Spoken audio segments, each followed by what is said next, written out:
always underestimated and always did better than people thought they could. And then, of course, along came Project Concern. And I learned that low income is not equal to low achievement. Dealing with new Americans and Project Concern brought back the issues that you raised, Dan, about growing up in an immigrant family where we spoke Yiddish at home. My parents told secrets in German, and they fought and cursed a little bit in Polish.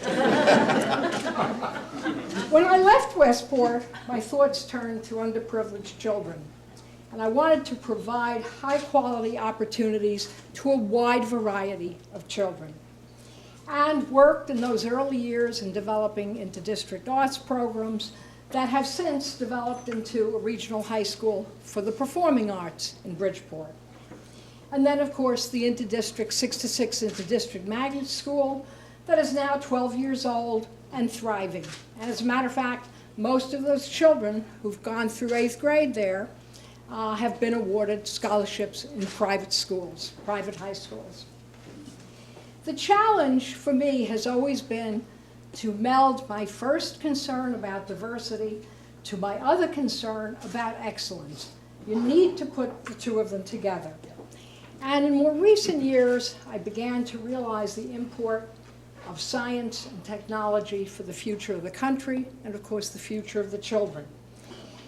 And riding around one day, must be, I think it was in 2004, I was riding up and down Park Avenue in Bridgeport, and I thought, oh my God, here's the Science Museum, Sacred Heart University is right up the road, somebody ought to put this together. And I thought, as many of you have over the years, that heck, maybe that somebody ought to be me. And think about that, folks. When you look around and you see, and we all say that, somebody ought to do something about, maybe it's you. I sought out a powerful partnership with Sacred Heart, the museum, Beasley Park Zoo, General Electric, and 8 regional boards of ed to come on board for a cooperative venture. In 2005, we applied to the state of Connecticut for money to build 2 new schools, the Discovery Math Science Magnet School and a multi-magnet high school. And in 2005, we received $165 million to do those schools. And that, believe it or not, is the largest grant that's ever been given by the State Department for desegregation construction of new schools.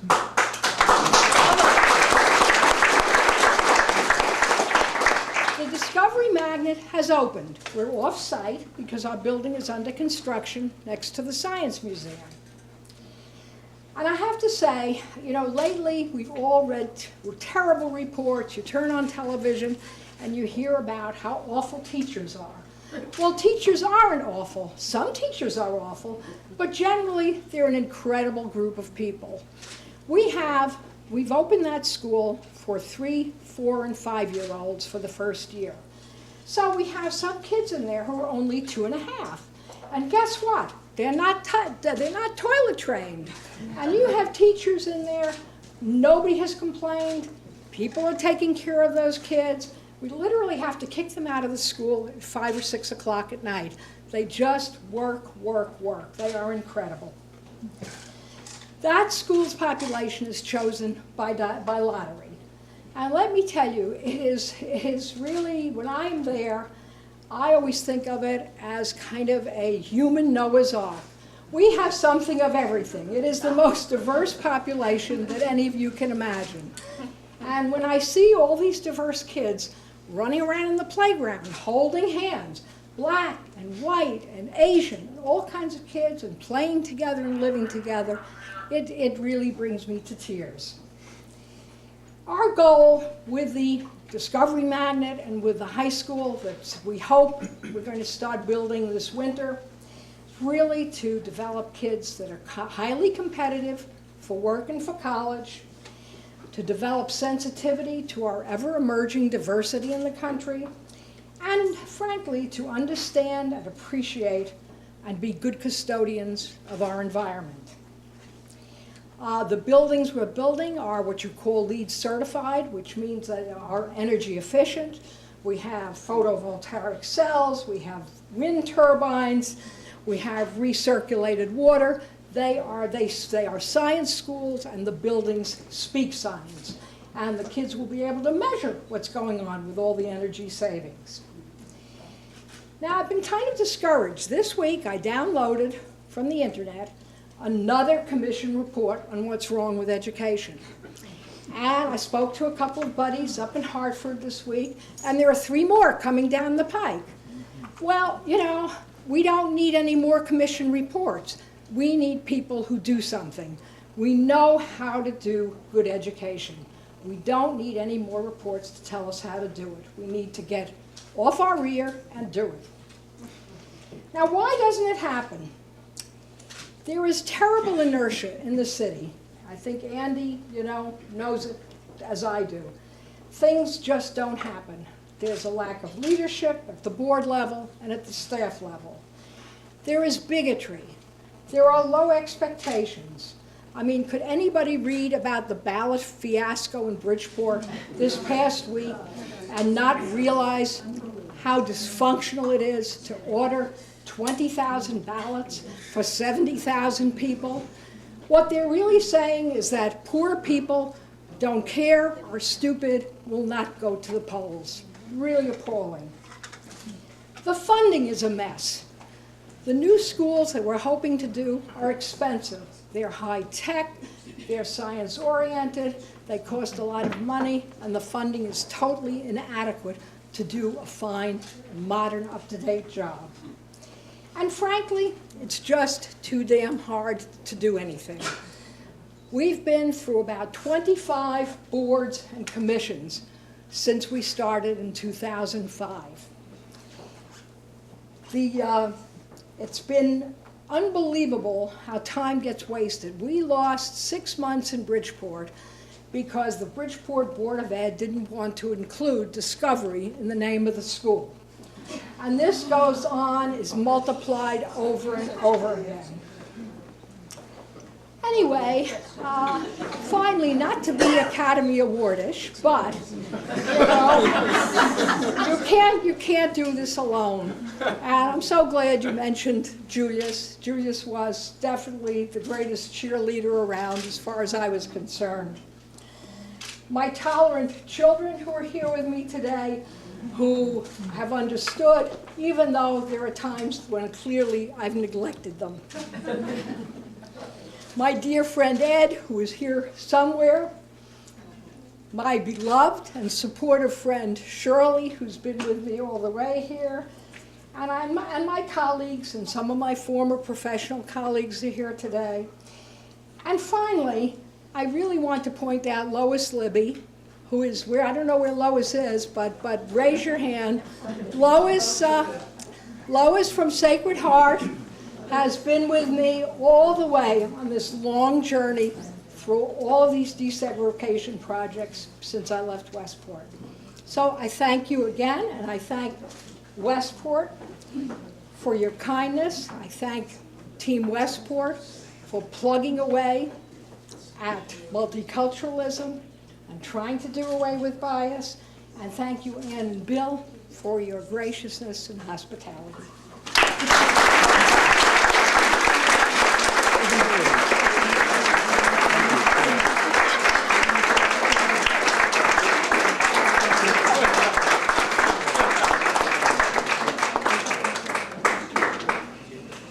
Our next honoree is pediatrician, human rights activist, entrepreneur, legend many times over, icon many times over. Treasure. I mean, absolute treasure for the town, Dr. Al Beasley.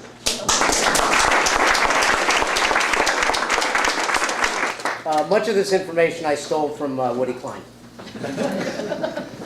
Al Beasley is a longtime Westporter. He's watched the town grow from a small artists' colony through the baby boom into a suburb filled with businessmen and Wall Street executives. But he's seen it all through a unique perspective and with a background different from most of the men and women who live here. Al Beasley's grandfather was a Harvard-educated Boston attorney who helped found the NAACP. Al's father also went to Harvard and became a doctor. His mother graduated from Radcliffe. Those were proud accomplishments in an era when educational opportunities for black men and women were limited. Al's parents wanted him to have a well-rounded education. He got one at the Walden School and Columbia College. He married a high school friend, Jean. Both earned medical degrees, Al from New York University. Both became pediatricians. It was as a captain in the Air Force during the Korean War, based in Houston, that Al first experienced overt prejudice. But he persevered, and in 1953, the Beasleys moved to Westport.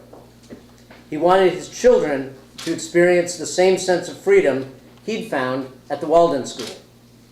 The Beasleys rented a home on 11 acres for $90 a month.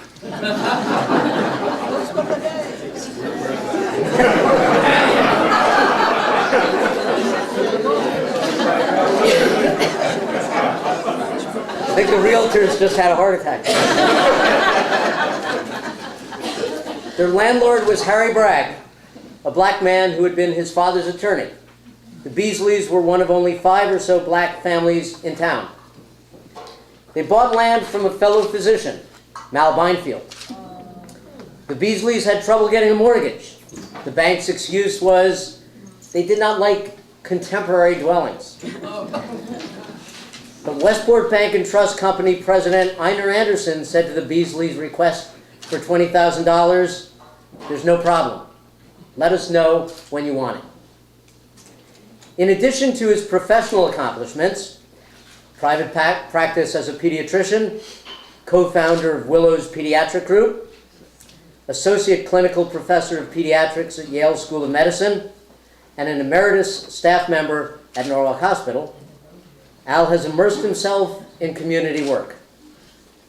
He was a pediatrician for the Intercommunity Camp, a member of the Selectmen's Committee for Youth and Human Services, a board of directors member for the United Way, member of the Scholars Selection Committee of A Better Chance of Westport, trustee of Earth Place, where he organized the Green Earth series on health and the environment. He has been cited by the General Assembly of Connecticut and, probably more important, by the First Selectman of Westport for his outstanding community service. In 2003, the Westport YMCA honored him with one of its Faces of Achievement awards. Al's wife, Jean, died in 1973. 6 years later, he married Janet, a native of Berlin and a survivor of a concentration camp in Czechoslovakia. Al has said many times, when Jean and I moved to Westport in 1953, it was a magical town. It opened its arms to us, welcomed us, and made us feel special. Al adds, "My birth certificate said colored. Then the preferred term changed to Negro. Later it was black, then African American. I am a man of color, but I like to be accepted for what I have to offer. The town has done exactly that." Looking back on his career, Al said, "I'm an activist. I tried to give my utmost to the community, and I think the community appreciates that. This is a wonderful town. I thank everyone who entrusted their most precious commodities, their infants, their children, and their young people, to me." If it sounds as if I have a great deal of familiarity with Dr. Beasley, I do.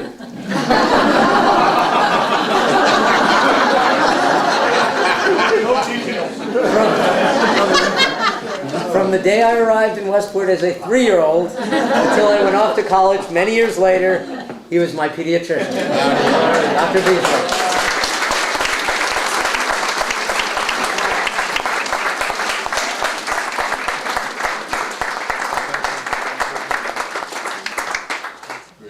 It's my honor to read the citation to Dr. Albert S. Beasley, honored as a diversity trailblazer. As an activist in the cause of human rights and pediatrician for over 60 years, Dr. Albert S. Beasley has had a profound impact on the town of Westport. As one of the first African-American professionals to live, work, and raise a family in Westport, his firm stands on human rights issues, and his influence on thousands through both direct medical service and the founding of Willow's Pediatrics have made Dr. Beasley both icon and role model for generations of Westporters. It's my honor to present this small certificate of our appreciation to you, Dr. Beasley. Thank you very much.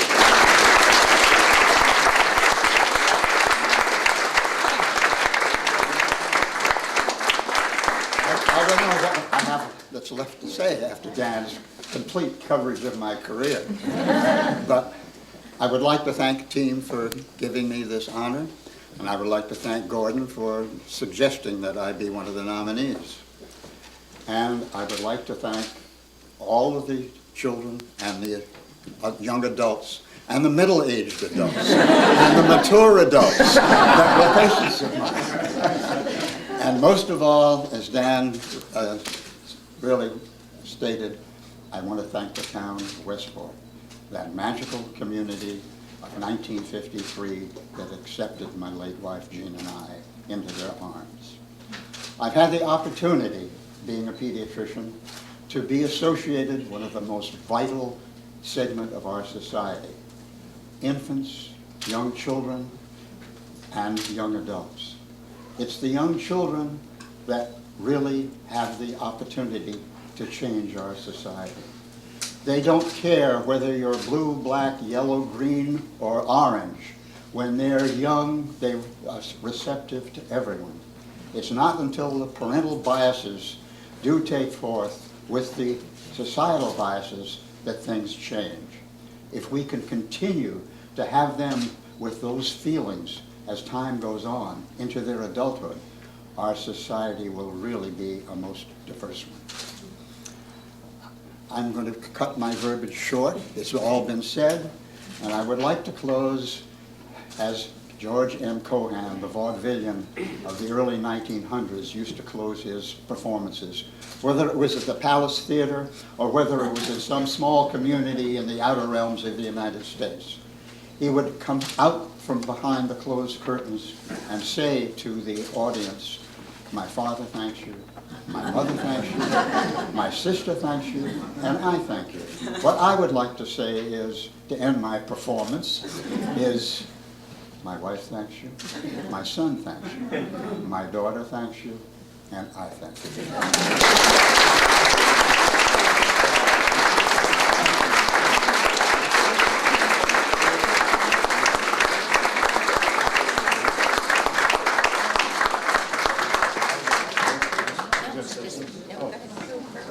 I'm just,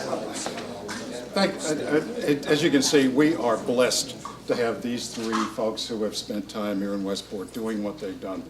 The impact is just incredible. I just want to say a word about Team Westport too and the work that we're doing.